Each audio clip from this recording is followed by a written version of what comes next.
नमस्ते from Belgium.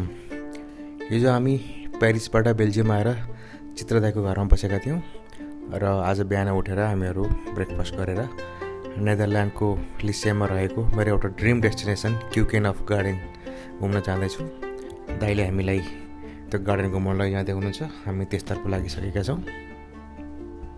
2014 तिरको कुरा हो।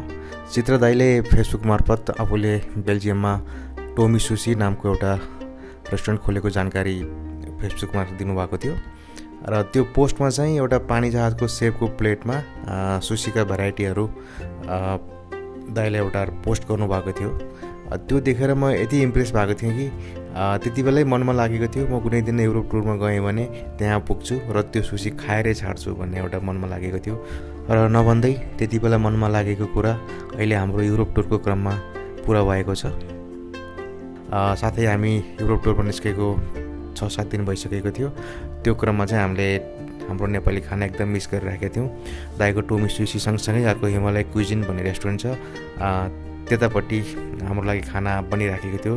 खाना कृष्ण दाइले बनाइराख्नु भएको थियो भने यता सुसीहरू चाहिँ लक्ष्मी भाउजू र चित्त दाइले बनाइराख्नु भएको थियो। हामी बेलुका 8 बजेपछि आइपुग्यो। आएर चाहिँ मिठो गरी सुसी र नेपाली खानाहरू मजाले खाइयो। धेरै खुसी लाग्यो। नेपाली खाना एकदम मिस गरिरहेका थियौँ। त्यो खाना खाने बेलामा चाहिँ सबभन्दा धेरै खुसी त रीतिका भएको थिएँ। एकदम उसको एक्सप्रेसन देख्दै थाहा हुन्छ कति खुसी भएको थियो भन्ने कुरो। यति मिठो गरी भेराइटिज अफ सुसी बनाउनु हुने चित्र दाई, लक्ष्मी भाउजू र अनि हाम्रो कृष्ण दाई साथै छोराछोरीहरूलाई धेरै धेरै धन्यवाद। हामी चाहिँ यो कeukenhof गार्डन आइपुगेका छौँ र यो पार्क चाहिँ विश्वका ठुलो पार्क मध्येको एउटा पार्क हो, जुन चाहिँ यो ट्युलिप फ्लावरहरूले प्रख्यात छ र यसमा ट्युलिप बाहेक अरू फ्लावरहरू पनि छन्। यो पार्क चाहिँ नर्मली मार्च 25 देखि मे 15 सम्म खुल्ने गर्दछ र हामी चाहिँ मेको 11 तारिक यहाँ आइपुगेका छौँ। र मोस्टली यसमा जुन बाहिर गार्डनभन्दा बाहिरको जुन ट्युलिप फुलको जुन खेती छ त्यो चाहिँ हेर्न अझ रमाइलो लाग्थ्यो मलाई। अझ त्यो हेर्ने मलाई रहर थियो। त्यो चाहिँ त सबै यो सिजन सकिएर चाहिँ अलरेडी हार्भेस्टिङ भइसकेको रहेछ, त्यो चाहिँ हेर्न पाइएन। तर पनि गार्डनभित्रको जुन ट्युलिप गार्डन चाहिँ हामीले हेर्नेछौँ। त्यो चाहिँ गार्डनभित्रको ट्युलिपहरू चाहिँ अझैसम्म पनि छ, राम्रै छ अहिलेसम्म पनि।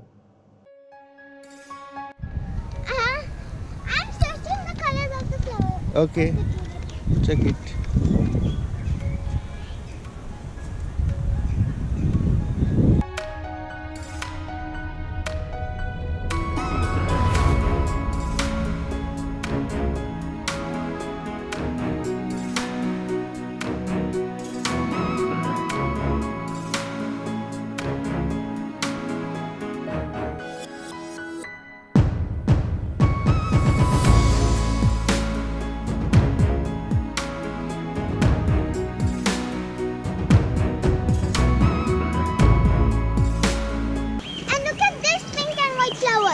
Here. Can you see it?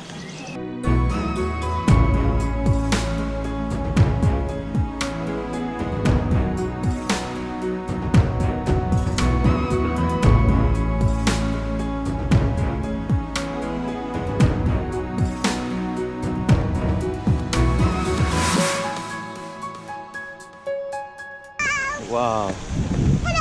Lot of lollygrass.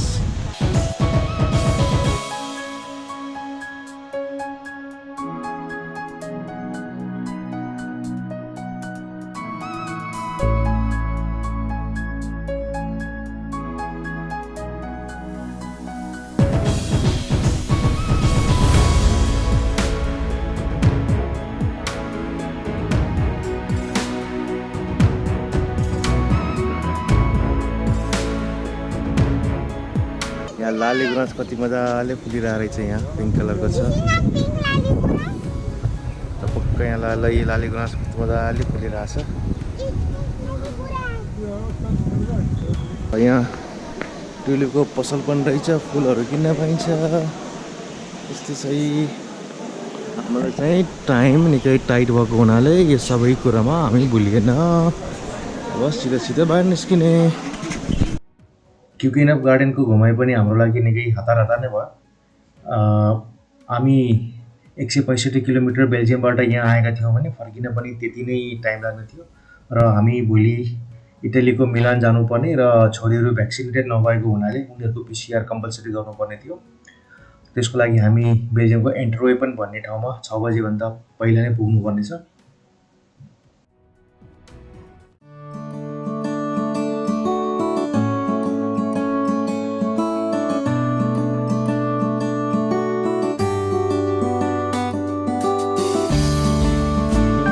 हामीहरू अहिले यो एन्टरवेपनको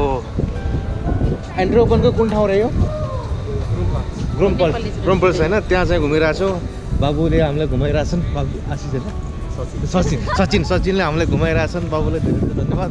घुम्दा हामी टक्कै यहाँ भेटिरहेछौँ। ल हेर्नुहोस् कि नमस्ते इन्डियन नेप्ली रेस्टुरेन्ट र यहाँ रहेछ।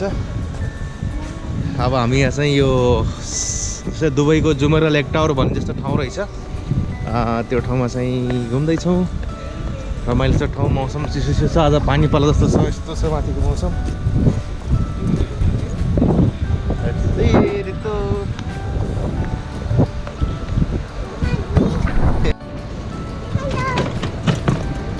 Hi Ritika, where are you now? Belgium, Groomplatz, right? Groomplatz. यो चाहिँ एउटा स्क्वायर रहेछ होइन।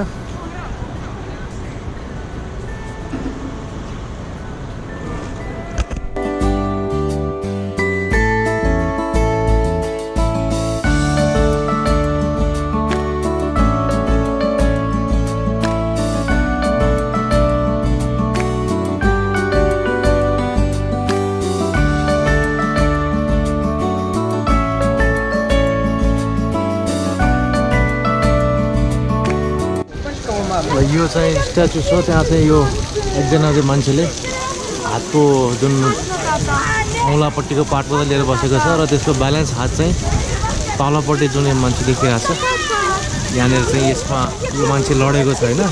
सायद उसले त्यो मान्छेको हात काटेर यता राखेको हुनुपर्छ र मान्छेलाई लडाएको छ। लडाएर आइपुग्छ रहेछ र जिउ पुरै शरीर छ।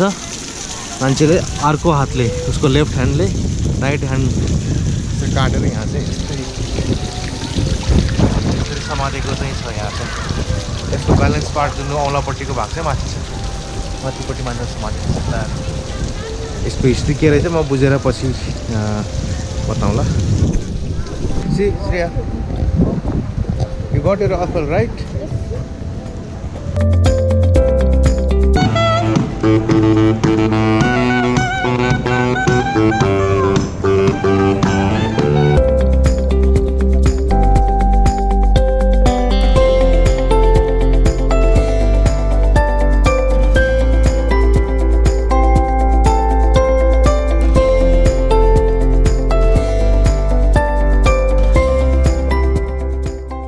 दिन र 2 रातको बेल्जियमको बसाइपछि आज हामी बेल्जियमबाट इटलीको मिलानतर्फ लाग्दैछौँ। यो अवधिमा हामीलाई आतिथ्य तथा सपोर्ट गर्नुहुने चित्र दाई, लक्ष्मी भाउजू, कृष्ण दाई साथै छोराछोरीलाई हार्दिक नमन। हाम्रो यो बेल्जियमको बसाइ र घुमाइ एकदम यादगार रहनेछ।